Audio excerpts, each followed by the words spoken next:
Another top Homeland Security official exits as officials worry about a purge. We've seen staffing purges before, but the pace of this current one feels a little bit different. This near systemic purge in the Department of Homeland Security. Are we now beginning to see him act out in the form of purging and mass firing and completely not listening to any logic? It's a purge, they say. So when people aren't getting the job done, you just leave them in for as long as possible. Only in Washington would that be a montage we could put together. Can you imagine doing that in the business world? Donald Trump is making a number of moves as it relates to the Department of Homeland Security, and not a moment too soon. Kirstjen Nielsen is out as DHS head. This comes just days after the president withdrew Ronald Vitiello's name from consideration to be director of ICE. Secret Service Director Randolph Tex Ailes is being removed after a number of embarrassing stories came out about lax Secret Service procedures, especially at Mar-a-Lago. And late today, rumors began to circulate that Francis Cisna, director of UCIS, was also on his way out, though that has not been confirmed. And some immigration hardliners are calling for him to be spared. Joining me now with reaction, former acting director of ICE, Tom Homan. So what about all these personnel moves? Well, look, I think the president, they all serve at the pleasure of the president. And I think he's frustrated at what's going on right now, and he's looking to go in a different direction. As he said, a tougher direction. I haven't personally been involved in any of these decisions, of course. I'm on the outside. But I think all three of them, I think they deserve some respect. They did serve their nation, the difficult jobs they had. Half of Congress don't like them. Half of Congress don't support what they're doing. Well, you have a tough skin. You have a very thick skin. Most people wilt under the pressure. I mean, Donald Trump's the only guy who could have withstood this in the last 2 years on Russia.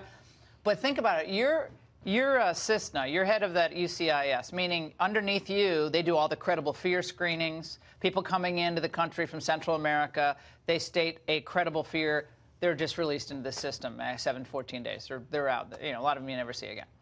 There are a lot of things that they could do at UCIS to re-examine the way that credible fear screening is done, which is completely comports with the law, the State Department, what they think of various parts of El Salvador, Honduras, whether they're really dangerous, or whether this is just a script being used. None of that was done. So there are all these hardliners out there going, this guy Cisna, and I don't know him, but, oh, well, he's the greatest thing since sliced bread. The problem is things aren't getting done.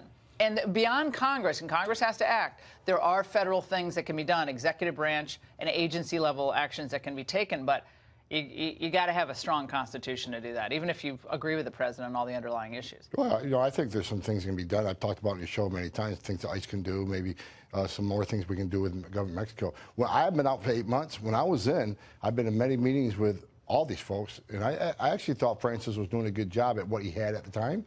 I think, just like the secretary said, I think the law strangles them sometimes. Not on everything. On credible fear, they can do a lot more. I'm not a credible fear expert. Yeah. I just know it's 90% fraud on the border. Yeah, the new head of DHS deserves his team, acting head, McAllernan. He deserves his own team beneath him. But this is a crisis.